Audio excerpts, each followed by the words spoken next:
তো বন্ধুরা, welcome to fresh new blog. আজকে রেডি হয়ে বেরিয়ে পড়েছি দক্ষিণেশ্বরে অবস্থিত, গঙ্গার বুকে অবস্থিত কাঠিয়া বাবার আশ্রম, মানে নতুন বৃন্দাবন মন্দিরে।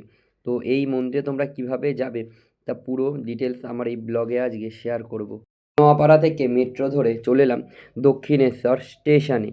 দক্ষিণেশ্বর স্টেশন থেকে নিচের দিকে নেমে তোমরা সবাই সামনের দিকে এগিয়ে আসবে। স্টেশনের নিচের দিকে আসলে এরকম এই প্রচুর খাবারের এই দোকানগুলো পড়বে। তো স্টেশন থেকে বাইরে বেরিয়ে আসলে এই হচ্ছে আমাদের দক্ষিণেশ্বর মেট্রো স্টেশন। দক্ষিণেশ্বরের মেট্রো স্টেশন থেকে তোমরা সবাই সোজা সামনের দিকে এগিয়ে আসলে দাবা ইন্ডিয়ার দোকান পড়ার সামনেই রয়েছে আমাদের স্কাইওয়ার্ক। স্কাইওয়ার্কের ডান দিক দিয়ে তোমরা সবাই সামনের দিকে হেঁটে এগিয়ে আস, বেশ কিছু অটো দেখতে পাবে। আর তার এই ডান সাইডে এইচডিএফসি ব্যাংক আছে, তার বাঁ হাতেই এই টোটোগুলো, তার এই টোটোতে উঠে বলবে কাঠিয়া বাবা আশ্রম যাব। তোমাদের সবাইকে কাঠিয়া বাবা আশ্রমের মন্দিরের সামনে নামিয়ে দেবে। ভাড়া হচ্ছে জন প্রতি 10 টাকা করে। চলে এসেছি আজকের গন্তব্যস্থল শ্রী স্বামী ধনঞ্জয় দাস কাঠিয়া বাবা সাধন সেবাশ্রমে। এই হচ্ছে প্রবেশদ্বারের ওপরের অংশ, যেখানে ভগবান বিষ্ণুর অনন্ত শয্যার একটি দৃশ্য ফুটিয়ে তুলে ধরা হয়েছে। আর হলো ভগবান বিষ্ণুর দুই দ্বাররক্ষক জয়, আর বাঁ সাইডে রয়েছে বিজয়। এই দুজন হলো ভগবান বিষ্ণুর দ্বাররক্ষক। উপরের দিকে রয়েছে ভগবান বিষ্ণুর অনন্ত শয্যার একটি দৃশ্য, যেখানে পায়ের কাছে মা লক্ষ্মী বসে আছে, পদ্ম ফুলের ওপর ব্রহ্মাদেব বসে আছেন। আর বাঁ দিকে রয়েছে গরুর দেবতা, দিকে রয়েছে বজরংবলী। আর এই মন্দিরটি প্রতিদিন খোলা থাকে বিকেল 5টা থেকে সন্ধ্যে 7:30 পর্যন্ত।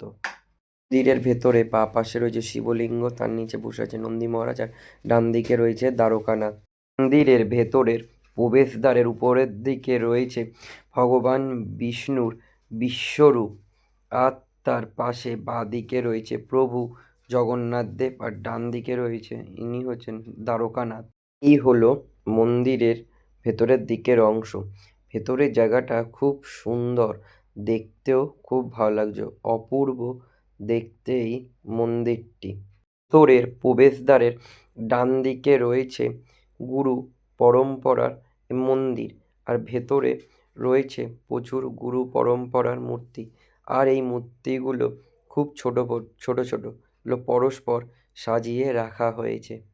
ভগবান শ্রীকৃষ্ণ তার কুড়ে আঙুল করে গোবর্ধন পর্বত যে তুলে ধরেছিলেন, তার সুন্দর একটি দৃশ্য এখানে ফুটিয়ে তুলে ধরা হয়েছে। কৃষ্ণের কুড়ে আঙুল করে গোবর্ধন পর্বত তুলে নেওয়ার পর রয়েছে আরেকটি পৌরাণিক কাহিনী। এই হলো সমুদ্র মন্থনের কাহিনী, যেখানে অসুরগণ ও দেবতাগণের মধ্যে এই সমুদ্র মন্থন হয়েছিল। বাঁ দিকে রয়েছে অসুরগণ আর ডান দিকে রয়েছে দেবতাগণ। আর সমুদ্র মন্থনে যে বিষ উঠে এসেছিল তা পান করছেন স্বয়ং দেবাদিদেব মহাদেব। আর তার সামনে রয়েছে কামধেনু, আর আরও সামনে রয়েছে ভগবান বিষ্ণুর কচ্ছপ অবতার। এই পুরো দৃশ্যটা একটি কাচের ঘরের মধ্যে তুলে ধরা হয়েছে। প্রবেশদ্বারের বাঁ দিকে রয়েছে ভগবান শ্রীকৃষ্ণের রাসলীলার কিছু দৃশ্য। এখানে গাছের তলায় দাঁড়িয়ে রয়েছেন শ্রী রাধাকৃষ্ণ, আর চারিদিকে রয়েছে শ্রীকৃষ্ণ তার অষ্টসখীর সাথে যে লীলা করেছেন তার কিছু দৃশ্য এখানে আমরা দেখতে পাচ্ছি। চারিদিকটা খুবই সুন্দরভাবে সাজিয়েছে। এই রাধাকৃষ্ণের রাসলীলার মন্দিরের পাশেই রয়েছে ভগবান শ্রীকৃষ্ণের পৌরাণিক কিছু কাহিনীর দৃশ্য।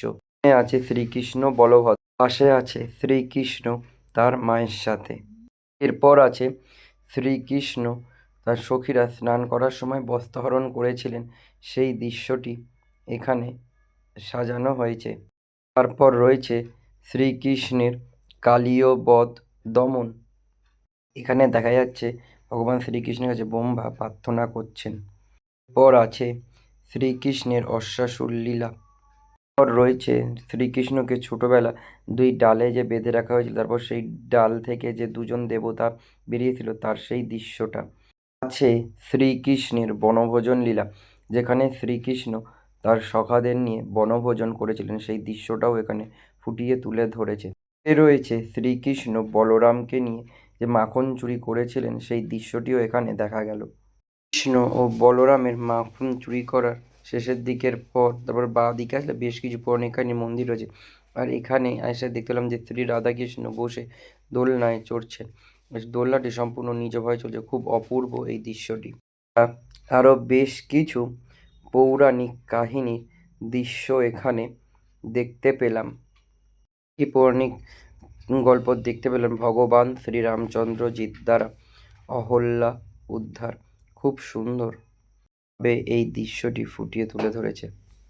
এখানে দেখতে পেলাম ভগবান শ্রীরামচন্দ্রজির কৈবট লীলামৃত। এদিকে দেখতে পেলাম বিশাল বড় একটা শিব মূর্তি, আর শিব ঠাকুরটি তাকিয়ে আছে গঙ্গার দিকে। আর পাশেই রয়েছে মা গঙ্গার মন্দির।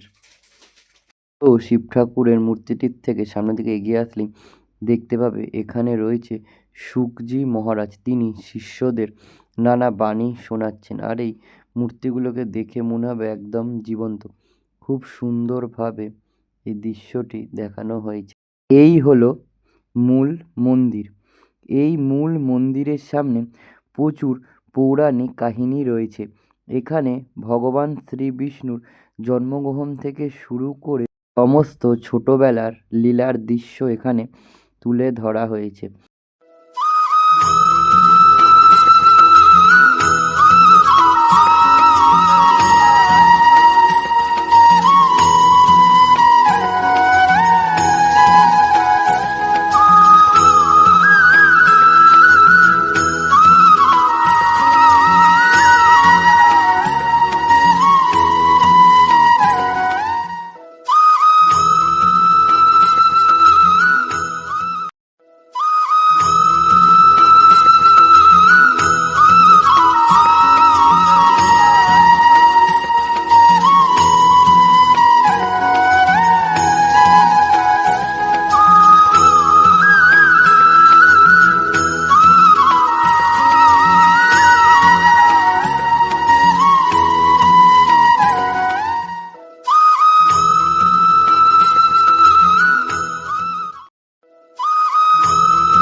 এখানে শ্রীকৃষ্ণের আরেকটি লীলা তুলে ধরা হয়েছে। শ্রীকৃষ্ণ মাখনকে তিনি দৌড়াচ্ছেন আর মা যশোদা তাকে দড়ি দিয়ে বাজছে।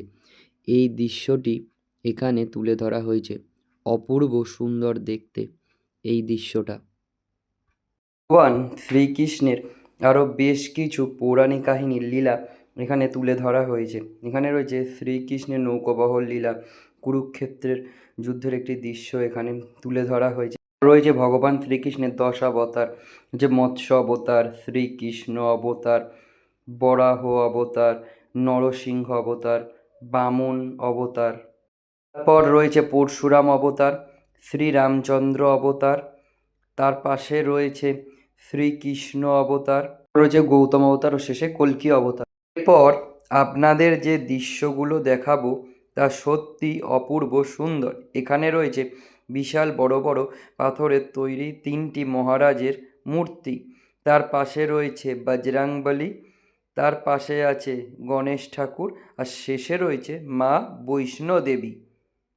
এছাড়া আরও বেশ কিছু লীলার পৌরাণিক কাহিনী দেখতে পেলাম, সেগুলো আমি আমার ভিডিওর মাধ্যমে আপনাদের সবাইকে দেখিয়ে দিলাম। হলো মূল মন্দির। মূল মন্দিরের বাইরে রাধাকৃষ্ণের বেশ কিছু ফটো দেওয়া আছে, দুদিকে সিঁড়ি আর ভেতরে গর্ভগৃহ।